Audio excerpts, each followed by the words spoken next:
I'll pretend I haven't seen. I'll pretend I haven't seen the thing. All right. I think he just joined. Mr. Kofi Cranton just joined. Yeah.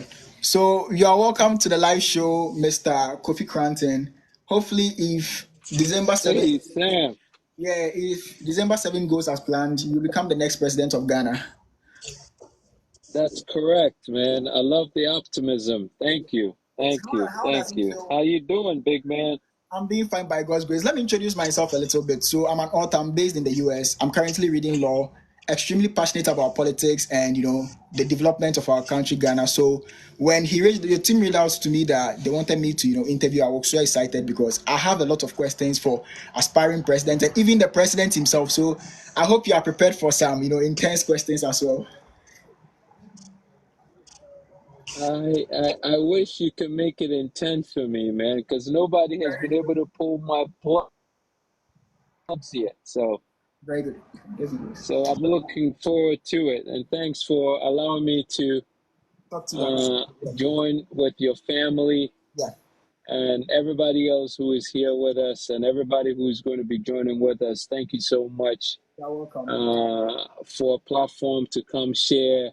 Yes, It's I don't take it lightly at all, nice one. and I appreciate you so much. Okay, so without further ado, we'll just jump right into the questions. The first question that has been on my mind for a very long time is when I get a chance to meet an aspiring president, the question I would want to ask them is what is their vision for the country? Because it seems all these people come to do their campaigns. When I come, I would limit this. I'll do. It's like there's no vision in what they say. So if you don't mind me asking, what is your vision for Ghana? Okay, so thank you, Sam. So what I envision Ghana being is I want Ghana to be the epicenter Yeah, of the new world. nice one. See, um, Africa is an emerging market. And if you understand how geopolitics is going with China led BRICS, Brazil, Russia, India, China, South Africa, now they've put Saudi Arabia, they've put Iran, they've put UAE, Egypt, Ethiopia. They put all that in their basket, Yes. and the US led G7 is trembling because China is getting stronger with BRICS, Yes. and the markets in the West are starting to. Markets are still big in the US, bigger than China, but it's losing its grip gradually. Now, the strategy of China works well for Africa because they take what they want and they give you what they want. But it's been like that in the West. What has been in the West is tell you what you need, think you need, tell you how you pay us back, and good or bad, you live with it. We don't care. Yeah. So over the years, it's pushed Africa into a corner. Yes. And now that China is flexing its muscles, everybody is kind of looking to China. Yeah. And China has been, listen, I'm not saying they're the angels in the room, Mhm. but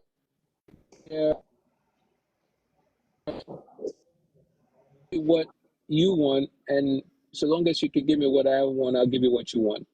Kind of like it's an equitable relationship with China, and they want to be able to invite us to join the BRICS, Yeah. but because we have this clueless leaders who are giving away our gold for oil, and that's another conversation. But this is if we had the reserves as we should in gold, then we will represent a huge block Mm-hmm. to secure or mean something in the de-dollarization that is going on to now invite us. It would be very easy for the BRICS to invite us to the BRICS to invite us to join them, Okay. but we don't. have the reserves we need to have. So the vision that I have is to make Ghana the most visited, the most strongest in terms of regulation, the most compliant, so that all of Africa's money will be parked in Ghana. Ghana will be the new Switzerland for Africa. Perfect. Because we're in a position to do that. We can emerge from the shadows. Listen, and I'm glad you started with this, because when I talk about how, Sam, I am different from all the other candidates. I am different. That's true. You could tie both my hands. You could tie both my hands behind my back, blindfolded, and I'm still better than all of them put together. And I'm gonna prove to you. Listen, if you took 1,000 miles radius from Ghana, the Ivory Coast being one of the biggest francophone economies, and to our right, you have the biggest Anglophone economy, being Nigeria with 215 million people. In the next 15, 20 years, Nigeria is going to go from 215 to 375 million. Ghana is going to go to 50. Wow. And all these other nations in this 1,000-mile radius, there are going to be 500 million people living here. We don't have enough food. We don't have enough services. We don't have enough cell phones. We don't have enough anything, because Africa now has 66% of the youth. Yes. Our population is 66% youth, and we have to service them. They're all going to grow up, get married, have children. So it's going to be like you live in the US, so the whole baby boomer cycle is now going to happen in Africa. You see what I'm saying? And so there's going to be intergenerational transfer of wealth coming from our parents, especially our diaspora, who represents our middle class. Ghana does not have a middle class. Our middle class is the diaspora. You and your parents are the diaspora, because things were not well in Ghana. They left. So the smartest leaders is going to want to quickly prepare Ghana so that your parents will come back, because there is a higher likelihood you will come back with your parents if they come back and they settle in Ghana. Now, when you come back with your parents, what comes with you is your skill set and everything you have acquired abroad, plus all your money. Very true.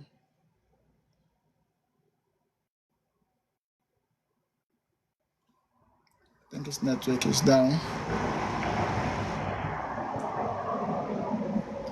And we're gonna plus your worth in terms of human capital. Do you see what I'm going? But now, if we fix Ghana quickly, then we're gonna have all the youth coming back home, all the diaspora coming back home. Well, not 100%, but a greater majority of them want to come back home. But when they come, they bring their acquired assets with them, their skill sets with them.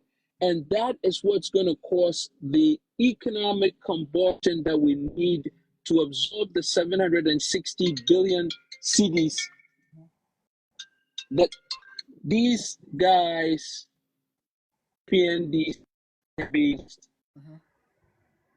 32 years. Okay. No amount of commerce can absorb. Say it again. Not to move away from the main topic. No amount of commerce can absorb that kind of money. Okay. No amount. Okay, I have another question that has been bothering me as well, which when it comes to, the regions in Ghana, you believe that every region has a problem, and when most political parties come into power, they focus on just the city, the Accra and the Kumasi, and sometimes Tamale. They forget the western region, the eastern region, and all those things. So if I may ask, how do you tend to, balance the needs of the different regions in the country? Oh, it's simple. Mm-hmm. It's simple because you see, I am coming with a national development plan. Okay, The perfect. national development plan is going to take care of the whole country. Mm-hmm. It's not going to just identify regions. It's going to take care of the whole country as we're going to look at it from a holistic perspective, Okay. like one unit. Yes. Okay, so Ghana is going to be one unit, even though it's going to be decentralized. The local governments are going to work by them. We're going to give them the power for them to work by themselves. But when we talk about national development plan, we're going to take all the big ticket items like the infrastructure, the health, the security, all the big ticket items, and we're going to put that in the national development plan. Nice. So now local government is going to be responsible for Yes. maintenance and preservation. They're going to do their own contracts with their own. You see what I'm saying? So that, but the local governments are going to run like Fortune 500 companies where you have the regional executive, Yes. and the regional executive is going to be handling stuff with its own staff, their own executive, and Right. they're going to employ their own people. So Okay. every year they're going to come with a goal. The Mm-hmm. goal, let's say they come with a goal and then they're going to have a budget. So if let's say they have a budget of $10 million, let's just say, Mm-hmm.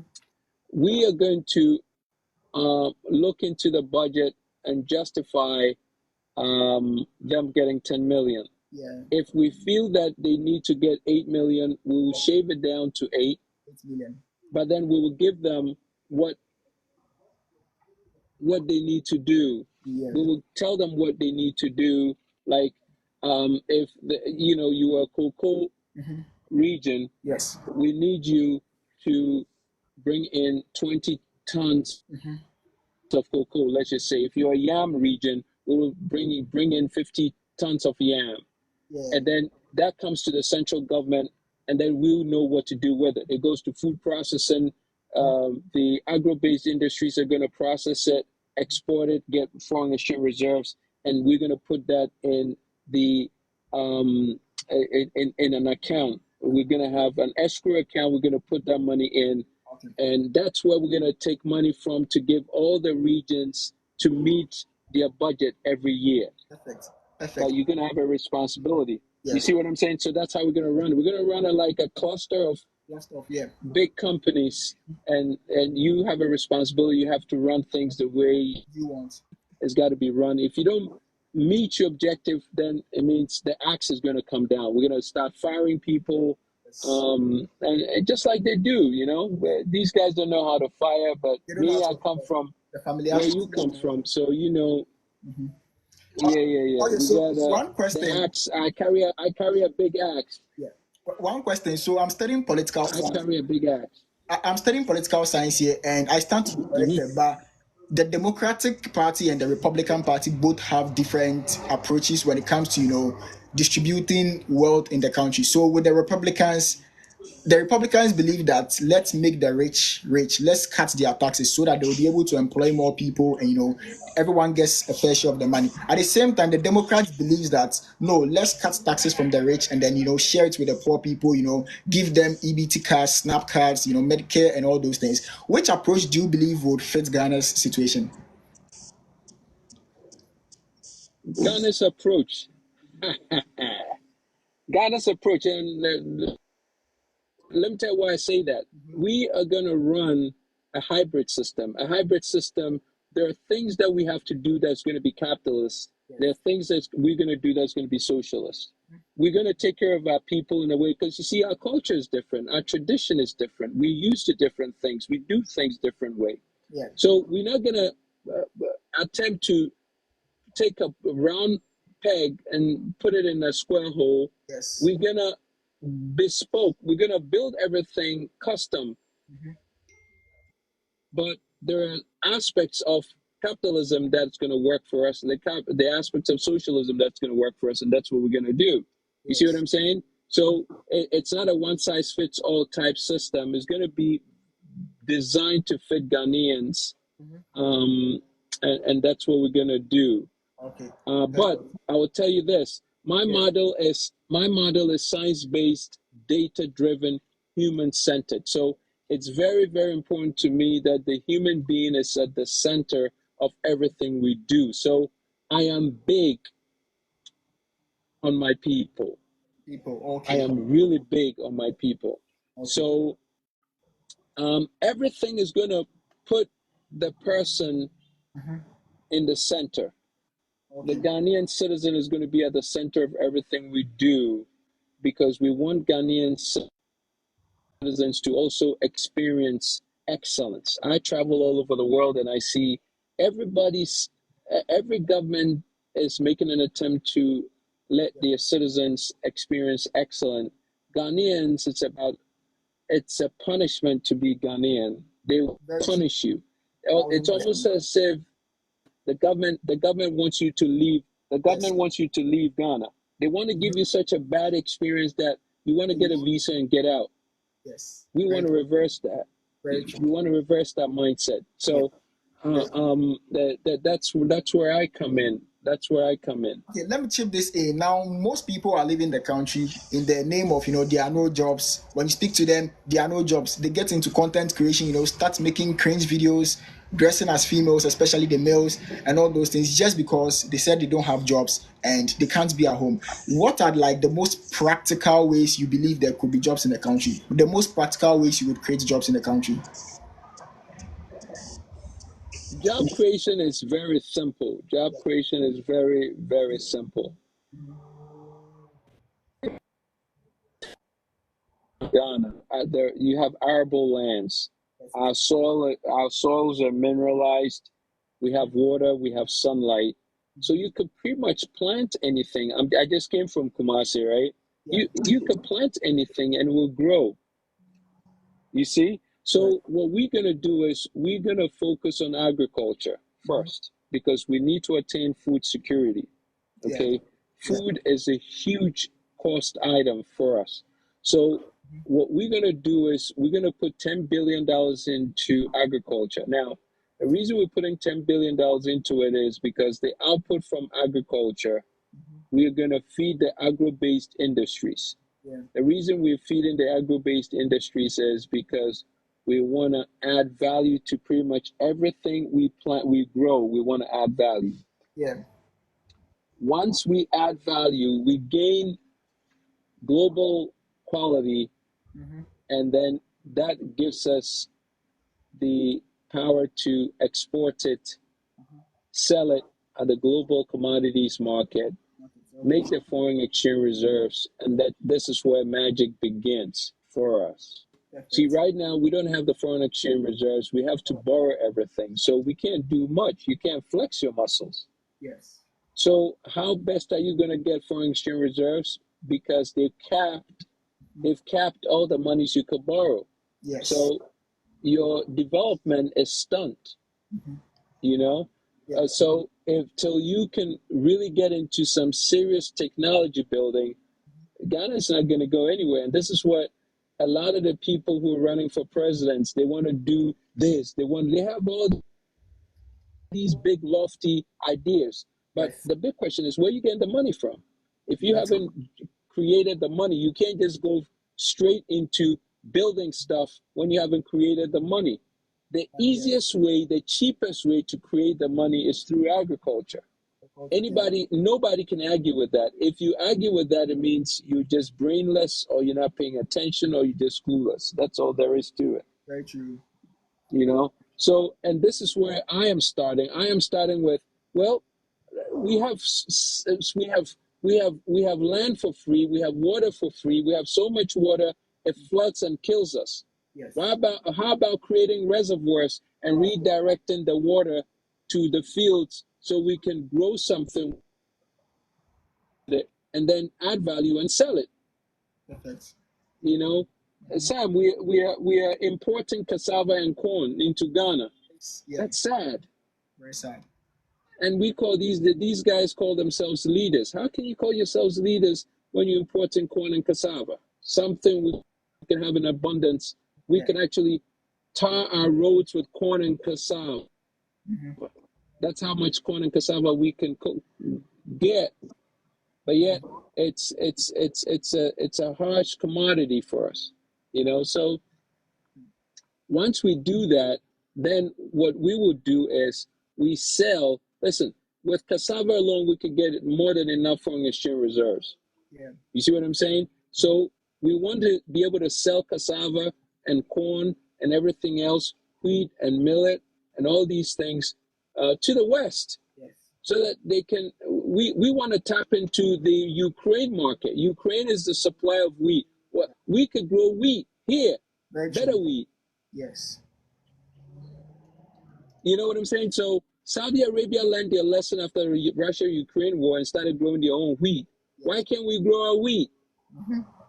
So it's brainless. So we could grow these things, sell it to the West, Yes. and the money we make from that, guess what? We will go into technology heavy, and then once we have gained the competencies, then we could go into industrialization and all those things. You can't just jump into industrialization and Now, all these things. this question is: all these things would fetch money into the country. It's not like Ghana doesn't get money. We get the money, we get loans, we get taxes and everything, but the people just pocket it. A minister comes into power, and then within 2 years, he's extremely rich and all that. In your governance, how do you feel, or how do you think Yeah. you'd be able to stop these kind of corruption and people pocketing government money?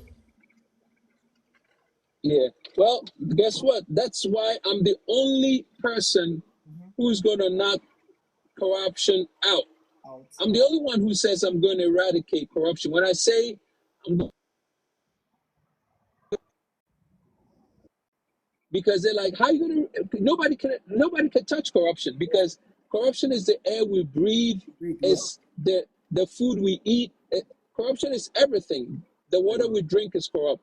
Everything is corrupt in Ghana. So, but I'm the only one who is going to eradicate corruption by doing three things. We're going to do it criminally. We're going to prosecute people on the spot. Very true. Okay, criminally, administratively, we're going to change the way we do business. We're not going to use cash anymore. We're going to do credit memos, debit memos. We're going to use blockchain. You see?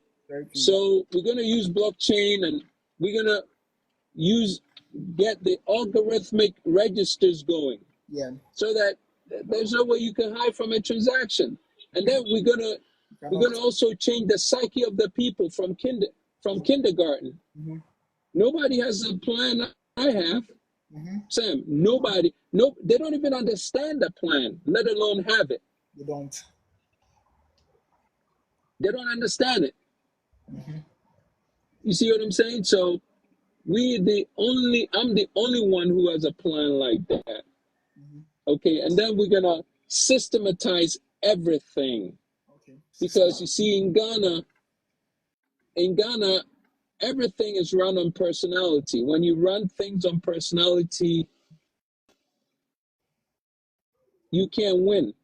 Yeah. Personality run cultures can never be economically empowered. No. You have to run things on systems, because systems are reliable. A system-based culture is based on run things based on risk, yeah, not trust. You can't say, oh, you know what, Sam, I need you to lend me $10,000. Trust me, I'll bring it to you next year. What kind of stupidness is that? What if I die? Yes. You see? Mm-hmm. So when you run things on systems, then you have to sign forms. Then you got to get an attorney to put a collateralize that with your property. So in case something happens to me, you get your money back. That's smart. In Ghana, things are run on personality. So if some comes and works at the ministry, he gets different results. When Kofi comes, different results. Everybody comes different results, because they run it based on their knowledge base. It's not based on systems. So we're going to change everything in Ghana to a systems-based society. Nobody talks about that because nobody understands. Okay, you don't understand. You see? Right. So I understand, because that's what I did in Hartford, Connecticut. Wow. You know? Yeah, that's what I did. I did that for Citigroup, Wow, incredible. you know. So I know what I'm talking about. I've been securities principal for the federal government for 24 years without a record. Wow. You see? Oh Impressive. yeah, and securities is the most regulated industry in Regulated. the world. Yeah. I've been under the supervision. I've been under the supervision of Securities and Exchange Commission. I've been under the supervision of FINRA, Financial Wow. Financial Regulatory Agency.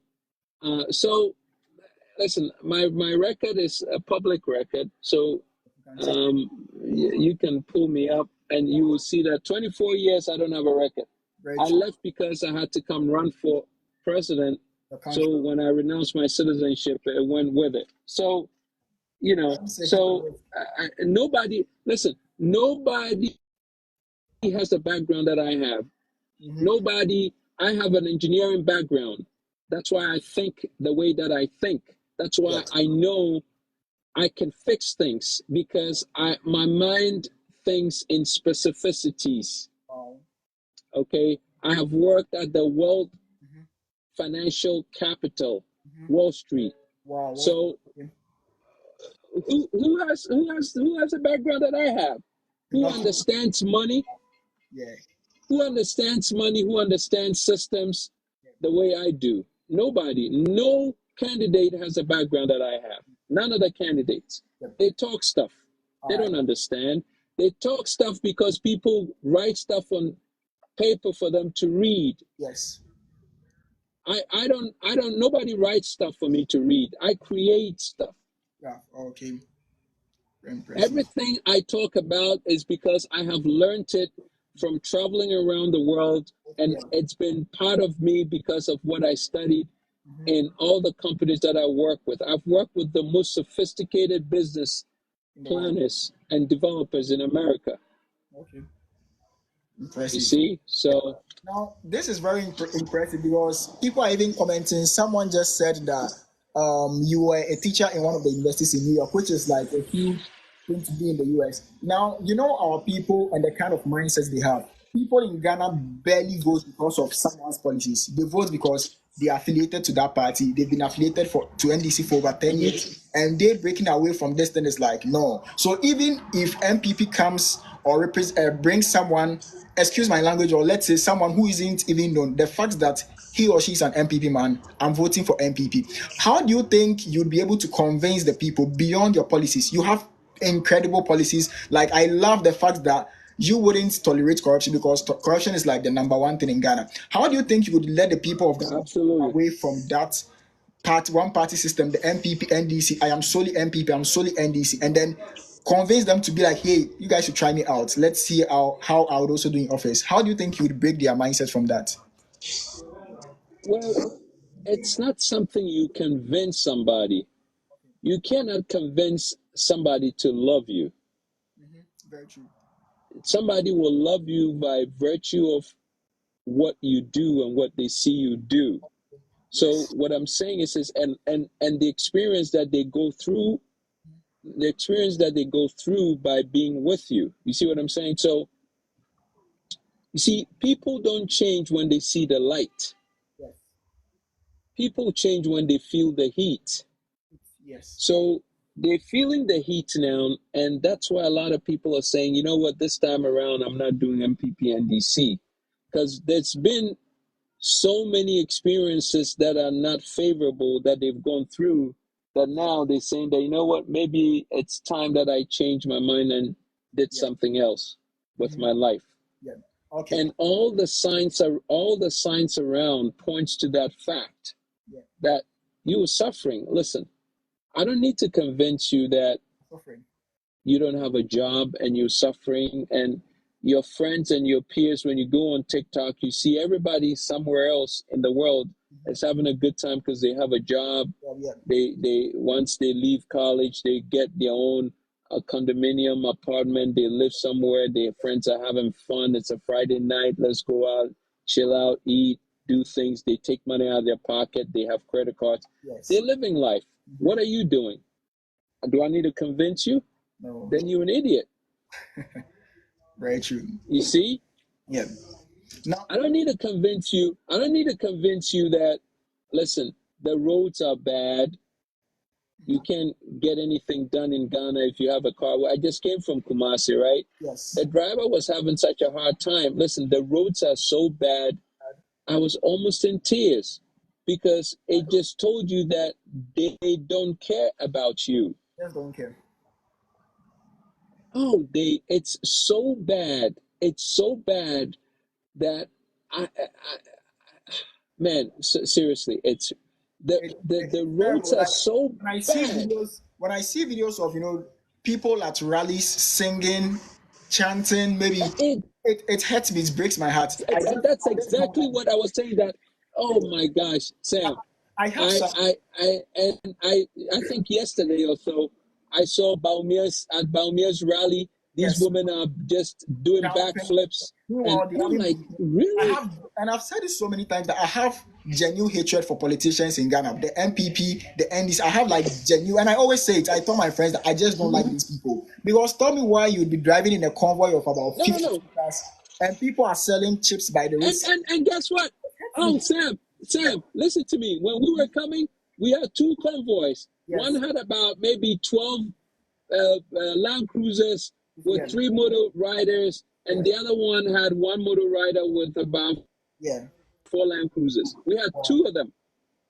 And they came with blasting down about 80 miles per hour. They don't pay for maintenance for these cars.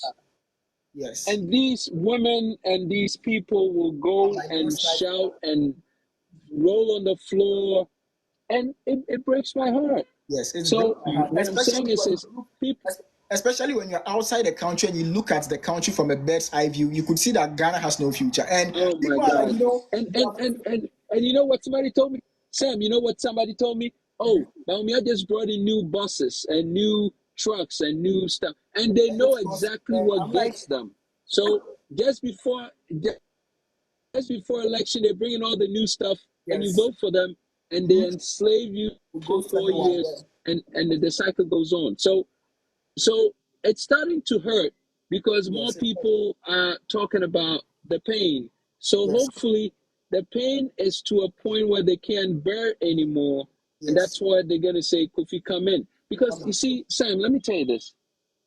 I am just different. I am not a politician. Yes. I'm not here to play politics. I did not go borrow money. I did not come in with money to come and put up pretty billboards and drive around in a convoy with security guards holding me left and right. That's not me. I'm one of you, the people. Yes. I'll tell you like it is. I don't need to put up a billboard to prove to you that you are suffering. You're suffering, yes. And you need to vote for me. And this is my beef with the youth. The youth don't seem to get it. The youth don't seem to understand. The youth want pretty stuff. The future the youth,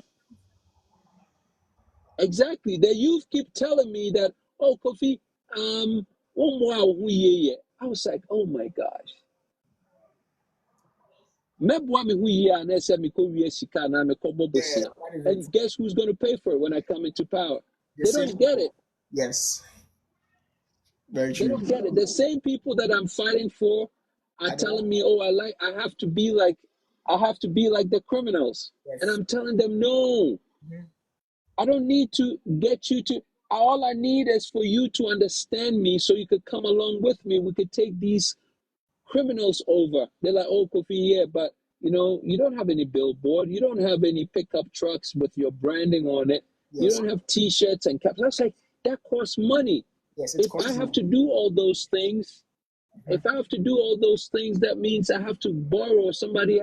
And then once I get in as a president, that person who gave me all the money comes back and says, Kofi, let me take all your concessions. And what do you get? They say, oh, no, but, money is sweet too. So Kofi, if you come here, give us some money. Give us some. I'm like, you see, so this is what I have to constantly struggle with.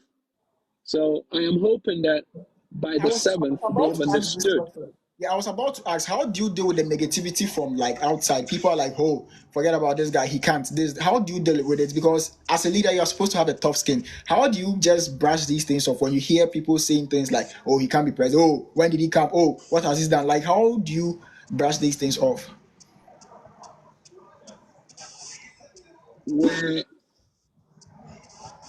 Where where attention goes is where the energy flows, Okay.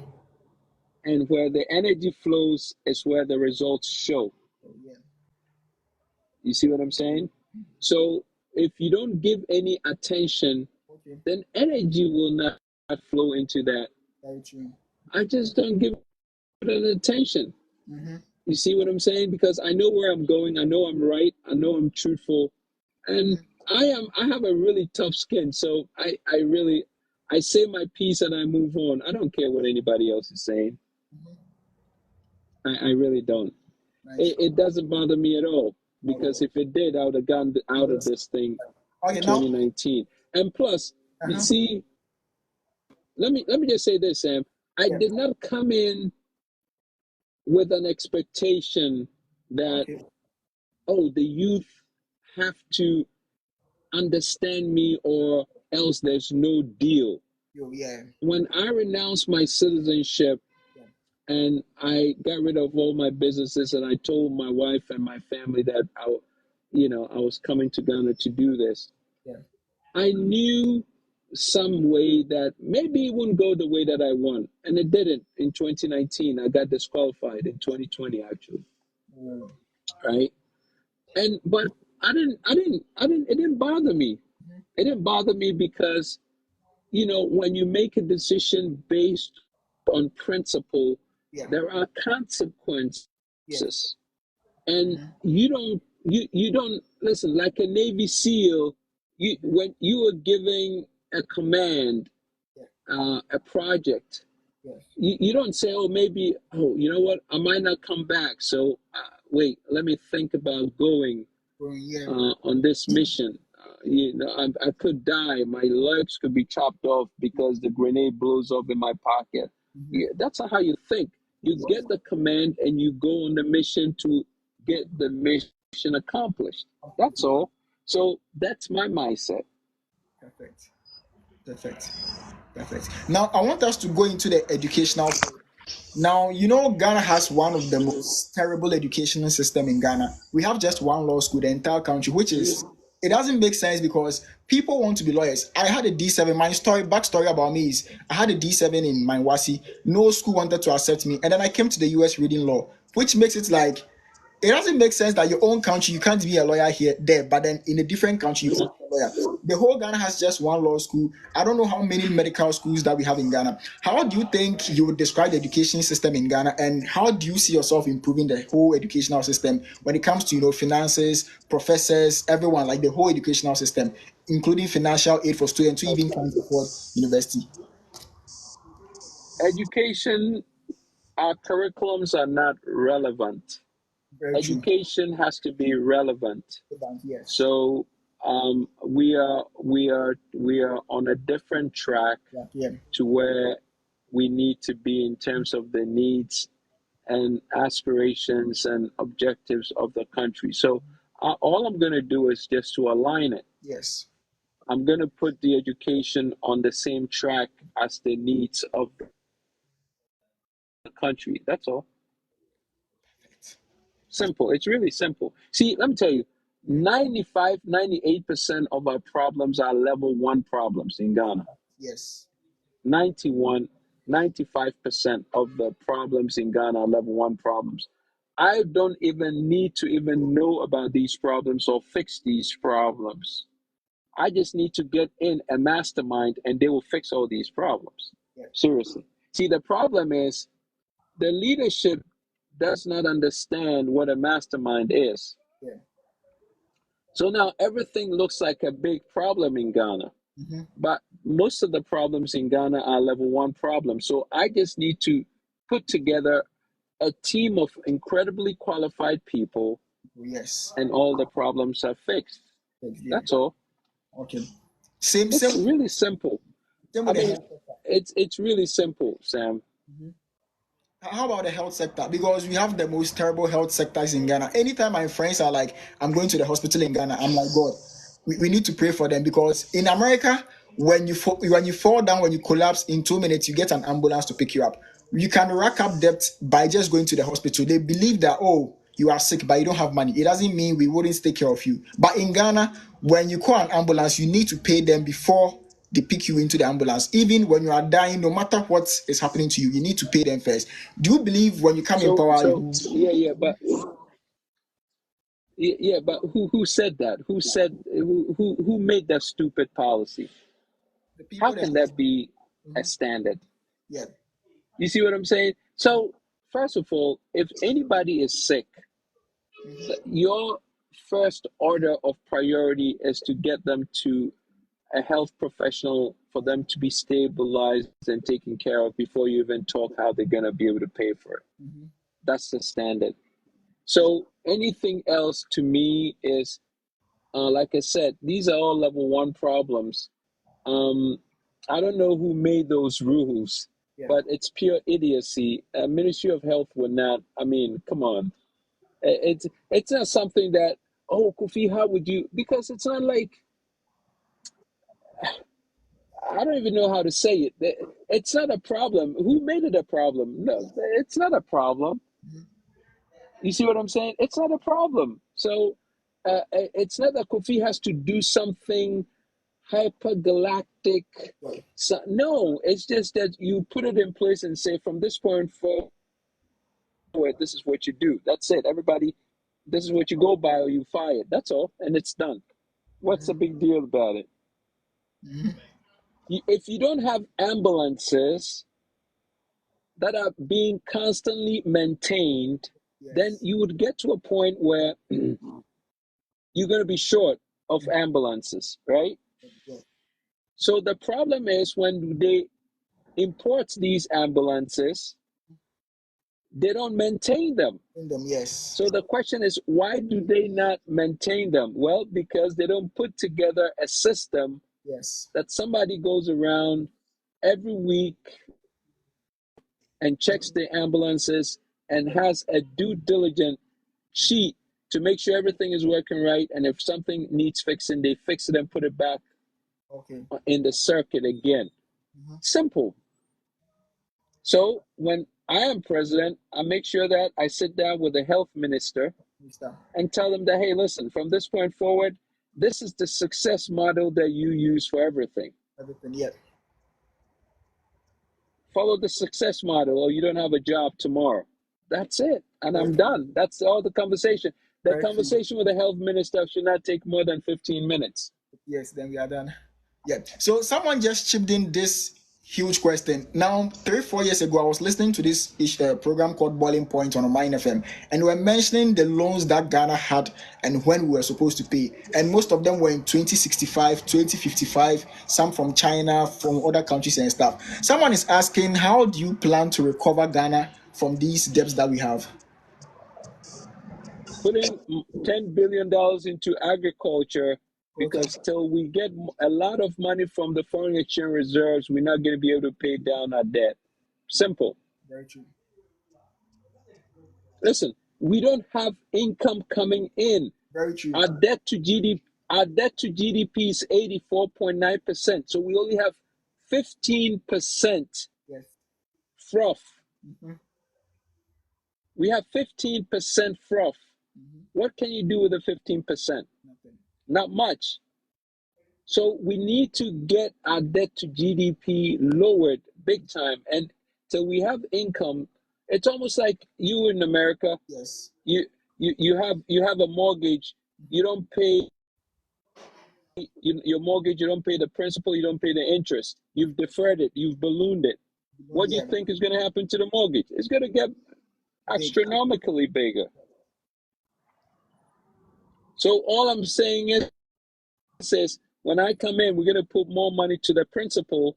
If you put more money to the principal of a mortgage, guess what happens to the interest? It shrinks. Right or right? Very true. Perfect. That's all there is to it. Perfect. Ghana, we don't pay principal. We are paying interest. We haven't even begun to pay the principal of our debts. We're paying just the interest. And then we're borrowing on top of that. So guess what would happen? Obviously, it's going to eat us up. And that's exactly what is happening. Awesome. All right, so we have about 10 minutes left, and I have three questions left, which are very huge questions. Now, the first one is, what legacy do you hope to leave for Ghanaians? So, President Kufuor is known to, have the national health insurance. President Mahama has this legacy of, doom. So, Atamelos has his own legacy. President Kufuor, I don't know which legacy that he has so far. Which legacy do you believe you would want to leave for the people of Ghana? That when people mention your name, they're like, wow, he's the one who implemented this, he's the one who implemented that. Which legacy do you hope to leave? One legacy you hope to leave? Corruption-free, compliant society. Okay. When I am done with Ghana, Ghana would be corruption-free and it would be compliant. Law and order will work, and rules and regulation will be a big deal in Ghana. This will be a lawful country. A lawful country. Yeah. Someone is asking a very serious question. He says, what is your plan for the Ghana Football Association? Because we all know the Black Stars in 2012, 2011 is opposite what we have right now. Do you have any other plans for the Football Association? If they are not going to come under new leadership and management, they're going to be dissolved. Dissolved, yes. We don't want to know anything about them. We're going to stop. Because they don't listen. They don't listen. The leadership is screwed up. They don't listen. There's just so much corruption. Everybody wants to eat, chop, take money. They don't train. They don't get the right people in training. They don't listen to anything. They don't have a protocol for success. So if they don't want to listen and go under a new management and a new restructure, we will dissolve it. Simple. Very simple. But I have a plan for them. We're going to make it work. Okay. Last two questions. But it's going to come under... Last two questions. So we have just Go ahead. We have just 10 days to elections. Some people haven't decided on who to vote on. They said, we've tried Mahama, we've tried Bawumia, we don't know who to vote for. What do you think you would be able to do to overturn their mindset for them to vote for you? Listen, okay, so I talk about 5 things that nobody talks about. Yes. Sam, 5 things are, I'm the only one who's going to change the Constitution. Constitution, yes, perfect. If we don't change the Constitution, nothing in Ghana will change. We will do a merry-go-round, a merry-go-round, a merry-go-round. Okay? Yes. Number 2, eradicate corruption. Corruption is eating us away as a nation. And the Constitution is what has allowed for corruption to eat us away. Yes. I am going to fix the corruption by changing the Constitution and punish everybody who has caused financial loss to us, and let them pay our money back. Because if they don't pay back, it means we have to go back to the IMF. Nobody has a plan to do that, because all the candidates are friends with the same damn criminals who've caused us this mess. Tell me I'm wrong. Yes, very true. That alone should separate you. That alone should separate everybody else from Kofi Kranting. Yes. I'm not friends with them. That's why they don't like me. They don't like you yet. Have you received certain threats? But that's why I'm coming in as... Yeah, but have you received threats from people? I was asking, people have said stuff, but nothing. Nothing has been done to you. No,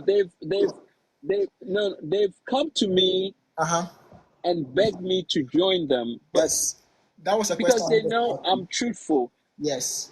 They've begged me to join them. They've offered me lots of money. Yes. To stop what I'm doing and join them. But my desire and passion is to change Ghana. Yes. It's not about money. You see what I'm saying? Yes. So I am different from all the other candidates. Sam, I am really different. Don't you see? Don't you feel so? Change the Constitution. Change the Constitution, eradicate corruption. And number 3 is institute a national development plan. Nobody wants to do that. Nobody wants to do the They hard just stuff. don't have Everybody wants to talk about. yeah. Everybody wants to talk about flower dressing. You know, everybody wants to talk Yeah. about the nice stuff, the icing on the cake. Mm-hmm. I don't talk about the icing on the cake. Mm-hmm. I want to talk about the batter that makes the cake. Yes. You see? Exactly. So that's what makes me different. Mm-hmm. And then I'm going to reduce the size of government. Nobody talks about that. I'm going to reduce the size of government by 73%. Oh, incredible. And then I'm going to invest $10 billion every year for the next 10 years Yes. into a drone controlled mechanized farming to Yeah. make Ghana the agricultural hub of the world. Nobody comes close to these 5 things. I don't need to have 100 things, just 5 powerful things. Mm-hmm. And without these 5 powerful things, you can never change Ghana. Very true. Very true. Now, So that's it. speaking of all these policies, it is not uncommon for people to come to power and then they just don't implement it. So I've heard stories of, Mahama came to power. He was like, you can have good mindset about the country, but once you enter the Flagstaff house, you sit on that Flagstaff house chair or whatever, you just don't have the interest of the country. What do you think makes you very confident that even though you are not yet the president, when you become president in some few days from now, no matter what would happen, you will still implement all these things? It's almost as if when a thief is caught Yes. and you investigate a thief and you ask them why they stole, they Yeah. want to convince you that, listen, it's really not me, but it's something in me that Yes. that's not, it cannot stop. I have done everything to stop stealing. Yes. Listen, if you on my side, you understand how difficult it is not to stop stealing.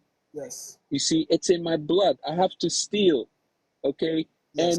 And you will be like that too if you needed food to eat. And so what the thief will always do is convince you to make you think that it's impossible not to steal if you have if you go through some hardship.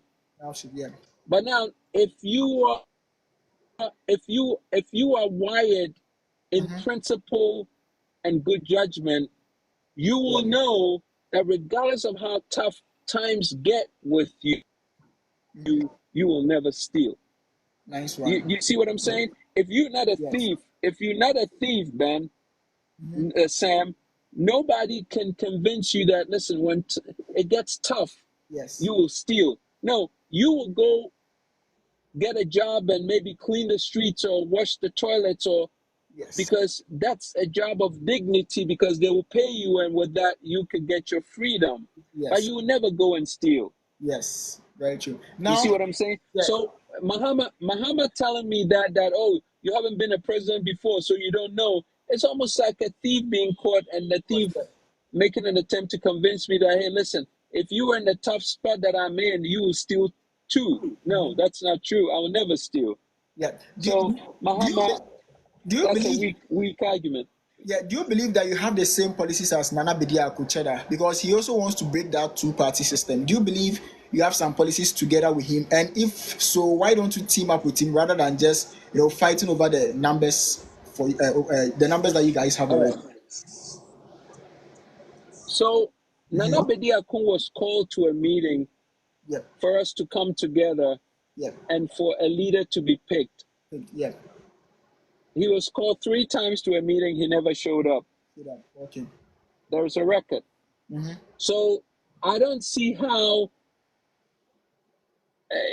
he made it clear that he wasn't interested in working together. Okay. And you can't force But him. now I have made it clear. Say it again. You can't force him as well if he's not interested. So Exactly. I mean, listen, if he's not interested, he has his money, he wants to do his thing, he's not interested in work with anyone. That's my interpretation of him not showing up to any of the meetings. I showed up to all the meetings, he and didn't. eventually, yeah, and he didn't, and eventually they gave me the approval that I should lead the alliance. Mhm. You see, Yeah. so I can say that I showed up. He didn't. You don't. So nobody can say, and everybody who comes to me and says, "Oh, Nana Bediako, you should join with Nana Bediako on this." Well, I've never even heard Nana Bediako saying something like that. It's always people speaking on his behalf. Yes. You have me here, Mhm. Sam. Call Nana Bediako to come next week to speak with you, Yeah. and let's hear from him, I can. Yeah. Incredible. Now, and let him come say what. Let him come say why he didn't show up to the meetings. perfect. Now let's talk about human rights. Now, human rights is getting bigger in Ghana. People want to, be given the freedom to become gays, lesbians, and all those things. What is your stand on it, if you don't mind sharing with us? My stand on it is Ghana, as it is today, is against LGBTQ, and I am here to serve the people, and I respect the people. So I will serve the people as they expect. And for me, it's a no-no. Okay, perfect. When time comes for the people of Ghana to say, hey, now we want to embrace LGBTQ, it's Yeah. up to them. And at that time, I'm sure they will have a different president by then, No, and it that will seems be done it, for it them. seems as if there is pressure from like the external world. It's like pressure from the US, There pressure won't be from any pressure. The only reason, the person who is given pressure, like Kamala Harris came to Ghana. Ghana, her husband was by her side when she was giving pressure to Ghana to accept Yes. LGBTQ. That's a funny Yeah. thing. You cannot have your husband by your side. Oh, you found some goodness in having a husband, yet you want to push down LGBTQ on someone. Yeah. You see what I'm saying?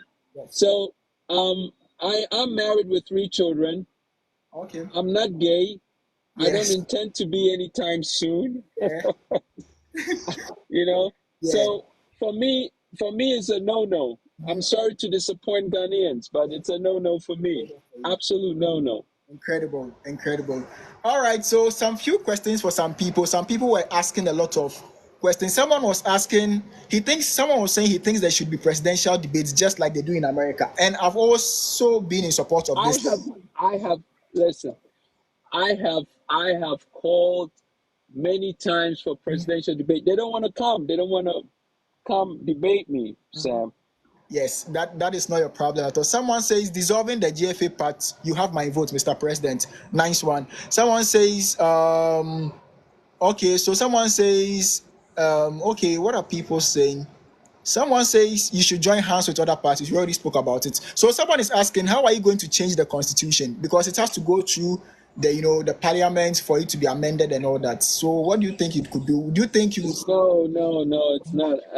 People say that because they don't know what it would takes. to To change the constitution, it goes to parliament, it goes to the speaker, the speaker? and the speaker, there's a reading, and then it goes to the council of state. Yes. They sit on it for 30 days, and they advise the president based on their impressions of the bill. Yeah. And then it goes to the Gazette Yes. for 3 months. It goes to the Gazette for 3 months. Yes. And then after the Gazette, it comes back to Parliament as part of the process. But the legislature cannot stop it because it's part of a process. That's why it's going through. That's why it's going through the Parliament. Parliament. Okay. So it's not the parliamentarians who make the change of constitution. Is a referendum by the people is what changes The constitution. the constitution. So the electoral commissioner will prepare the referendum and bring it to the people for a vote. And once it meets the vote, then it will be held. That's all. Right. So it's not a matter for the it's not a matter for the legislatures. It's for the people of Ghana to decide. Okay, incredible. Okay, so 1 week to the elections, about 9 or 10 days. What are your last words for people listening to you? My last words are, Ghana, you have MPP and Yeah. NDC who will continue to play games with you as they have started now.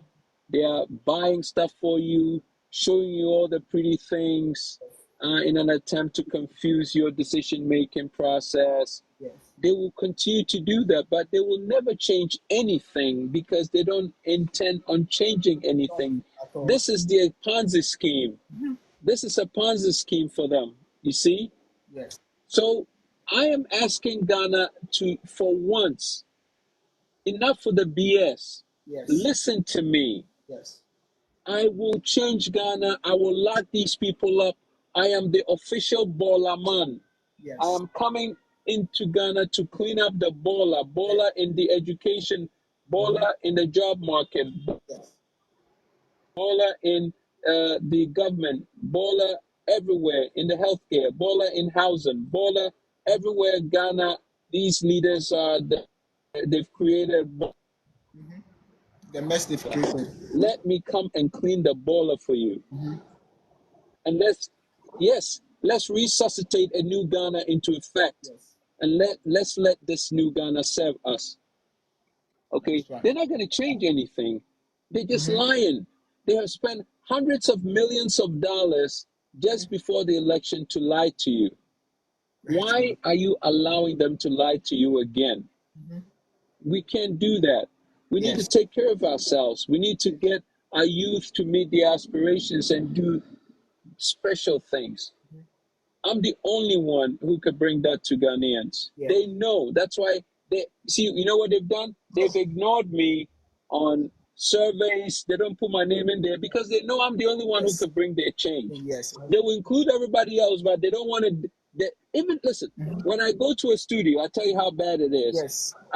They call me and say, "Oh, Kofi, want to have an interview with you." By the day that the time comes for me to go in, Yeah. they call me back and say, "Oh, Kofi, we've had some challenges at the studio. Yes. We want to reschedule indefinitely. We will call you at some time." They never They call never call. because the studios are owned by the MPP and DC people, Very true. and they hate when I go in there and I hammer their people. Yes. Listen, Very true. I'm telling you, Ben, if you think anything I've said today, Sam, Yeah. is not right, tell me. Nah, If you don't not at believe all. in anything I've said today, everything I've said is Very right on the practical. money. Very It's the practical. truth. Yep. Yeah. Very It's very, very easy to fix Ghana. Yes. Very easy. Very easy to fix Ghana, Sam. Yes. If you have the leadership qualities, don't be caught up in all the glitz, all the nice stuff. Somebody is driving cars and showing this stuff and talking stuff and no. Listen, there's only one thing that you should use in deciding who you vote for. Yes. If the person has the mind The mind. Yeah. and loves Ghana, that's it. That's it. Awesome. Don't Thank you so believe the much. hype, man. Don't Thank you believe so the much hype. for coming on. It's a very Thank you. incredible time speaking to you for an hour plus. I'm so grateful for you coming on. I'll be sharing most of the clips from this live as well, and we'll get to see what people have to say for us. So yeah, I'm so grateful to have you here, and it's an honor to speak to you. Thank you so much for the time. By all means, man. Sorry I couldn't. I'm still in traffic, man. It's really bad. But if I were to turn my camera, yes, if I turn the camera on, they will shut your life down and they yes, will I'm aware. come I'm to aware. us there. Yeah, it's fine. Okay, so Thank you so much, yeah. and I'll speak to you. Yeah. All right. Bye. By all means, man. Stay well. Bye. Bye. So some betie do kan nti wa beto ama no go there December 7th and vote for him. If you don't want to learn from what the MPP and NDC2 are doing and you want to keep on voting for them too, we are not in Ghana, we are in America, so that is up to you. So yeah, quick update. Oh, sorry. Quick update. I just spoke to Mr. Kofi Cranton, and it's a privilege speaking to him as well. So I love his policies. He mentioned top 5 policies. We are building a new Ghana. I always say this, and it seems like I'm bragging. Ghana is easy to fix. it's easy to face Ghana. We don't have problem. Oh. Ghana doesn't have problems. The leaders just don't care. MPP don't care, NDC don't care, Mahama, they just don't care. They are coming, oh, we introduce Bawumia, introduce credit card system. And I'm like, we don't even have credit card in Ghana. How are you introducing credit scores? You guys don't understand credit scores, okay? So credit scores come out of credit card. They give you a credit card and you're able to build your scores. But Bawumia says he's introducing credit scores without a credit card. And he's spraying on your ignorance because it's like he knows that Ghanaians are, don't know all these things. So they just come there and then lie to you. He's introduced electric buses. When you know that there are electricity problems in Ghana, you get it. So you people, apart from MPP, go and vote for the right person. Don't vote for MPP. I'm saying it clearly. With the electoral audience, that don't go and vote for MPP, because if they had something to do, they would have done it since 2012. They don't have anything to do. So please go there, make the right decision, and then vote for the right person. Thank you guys so much for joining. It's Thanksgiving. I'm going back to where I was. Vote for Kofi Cranton number 10 on the ballot. I'll be sharing his flyer as well. So we've had enough. So go and vote for the right person, Kofi Cranton number 10 on the ballot paper. Thank you guys so much for joining. You can follow me, text me on Instagram, anywhere if you want to talk, and I'll get back to you guys. So I'm going back to my Thanksgiving dinner, and I'll see you guys. Peace out.